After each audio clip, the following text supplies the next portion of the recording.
Hi, I'm Russell Ingall. You know I love my cars, but I also love my boats. Been out of the market for a little while and I thought I'd have a bit of a look around, see what I could find new, and I was a bit staggered on how much new boats are now.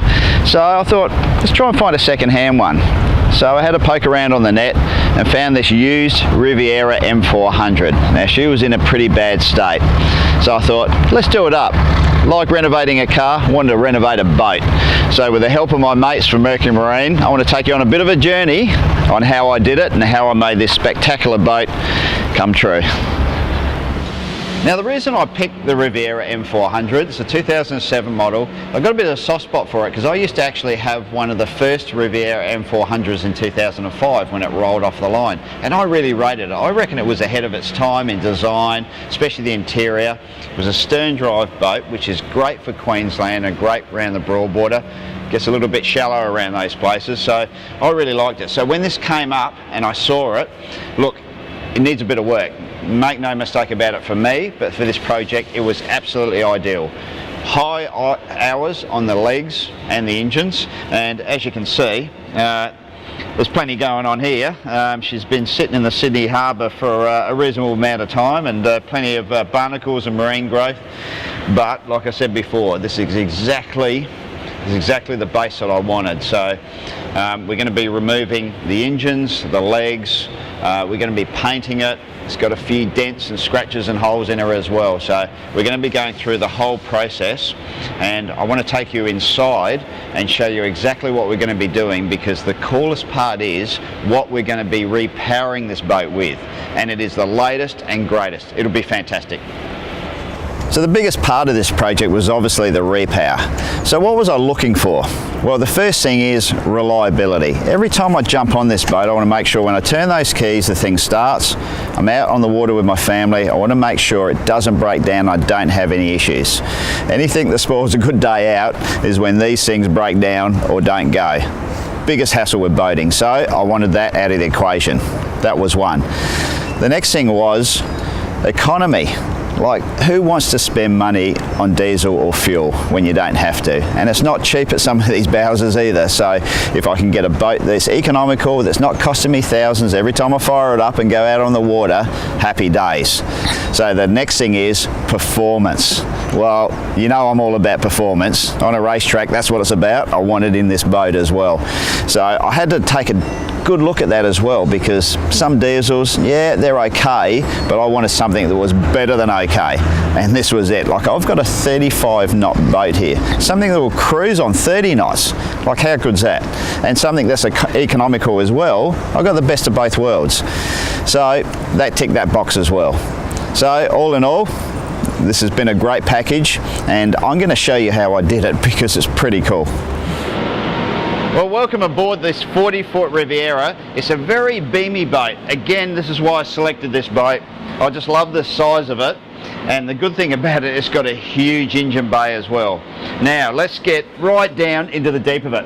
Right, these are 496 mag Mercury's of petrol engines, very popular in this boat, and in fact, very popular a lot of stern drive boats that were made around this era. They've done a fantastic job. This one itself has done 1,500 hours, so very high hours, still original engines, original legs. So the Mercury product, as usual, has been absolutely rock solid.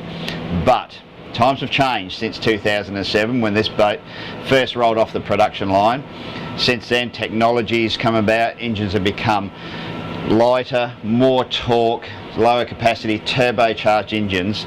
So I've had a very in-depth discussions with Mercury Marine, and between the two of us, we've decided that together we're going to be fitting two of the new TDI 370 horsepower diesel Mercury stern drive engines, and they are absolutely fantastic. They're light, they're small capacity, but high horsepower. Well, main thing is high torque as well. It's something like 750 newton meters of torque, which is incredible when you're considering somewhere around this is around 450 newton meters of torque. So it's going to be a dramatic change. They're lighter than even these 496 Mercury petrol engines. Like I said before, we're changing to diesel. It's going to be a fair change. It's not going to be the easiest of installations going from petrol to diesel, but we're up for the challenge, and definitely the Mercury's guys are as well. Okay, there's enough talking about it. Let's get it off of this dock and out on the water, and let me show you what it can do. Well, I must admit, when the guys at Mercury Marine talked me into putting the joystick poling on, I was a little bit skeptical, because I've owned a few boats, and I thought, like, I can steer the thing all right. I reckon I'm pretty capable. But as anyone that's been boating with a stern drive before should know, they're a lot trickier than a shaft drive boat, and I'm glad they talked me into it now, because as we can see here, just totally walking the boat sideways, no bow thruster whatsoever, and it's just so easy to use. It's almost like you're on a video game. And to be quite honest, I reckon for anyone that's gets a little bit spooked about boating and going into marinas or even docking at home, and I think that's the single biggest argument between husbands and wives, is docking a boat or anything that's reasonable size. And I can tell you what, this joystick will take those arguments out of it, because it just makes Joe Average looks like he's been boating for the last 30 years. So and that's what I like about it. It's just so easy, very precise too, and the biggest thing is in a windy situation. So when the wind's blown up and you're trying to back it into a marina, it just takes all the effort out of it. It sort of almost predicts where you want to go with the thing, and the other part about it as well is the skyhook feature as well, where through GPS location it keeps it in the central spot. And what I find that very, very good for is when you have pulled up to a marina, or you're thinking about anchoring up, you can keep the boat out, you can put the fenders out, get your ropes ready, especially for tying up to another boat, that sort of thing, and it keeps it within a very tight range. It's actually very surprising on like even a marina here, as we're in today, I can put the skyhook on now, it'll locate the boat, keep it there, I'll get the fenders out, ropes out, or back in again if I've just taken off, and it just makes the job so much easier. So it doesn't actually take that much to get used to it. The boys at Mercury Marine took me through for a couple of hours, and sort of by the time I got the boat home, I was Eddie the expert. So, I really rate it. I'm honestly, for a stern drive boat especially, I would not have it. You know, I think it's just an essential bit of equipment, and like I said, it just takes the hassle out of boating, and that's what boating should be about, no hassles.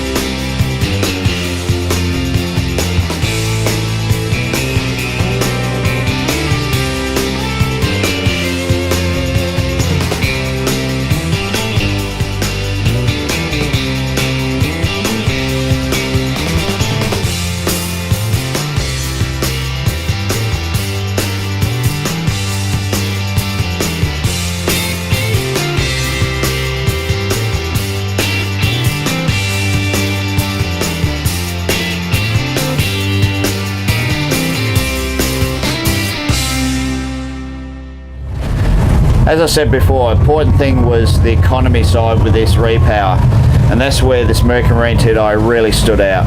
We're looking at a fuel burn of, say, cruising speed of 24 knots, which is pretty well what I do, and I think what most boaties would like to do in a boat this size.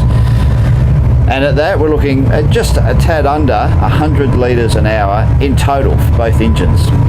Now, at wide open throttle, pinned right down, 35 knots, so good speed again for a 40-foot boat. It's just over 150 litres an hour. Yes, right, 150 litres an hour in total for two 370 horsepower, nearly 800 newton meters of torque engines. So absolutely incredible stats, and I challenge anyone that would come up with those sort of figures for this size boat. Okay, one of the things I really like about this, and you know I'm about the performance side of it, is the pickup. Listen to those turbos wind up, off she goes, look at that. You can hardly feel it get on the plane, it gets up so easy. Just incredible, incredible torque from these TDI Mercury diesels, fantastic. Well, I certainly hope that's given you an insight into this project. It's definitely been an interesting one, and I couldn't be more happy with the outcome, especially with the Mercury diesels. It's everything I want in a boat at half the price. So if you're thinking about doing it, don't hesitate, do it. It's a fantastic result. So I hope to see you out on the water. I'll definitely be using this big girl a lot more often, and if I don't see you on the water, I'll probably see you at a racetrack. Cheers guys.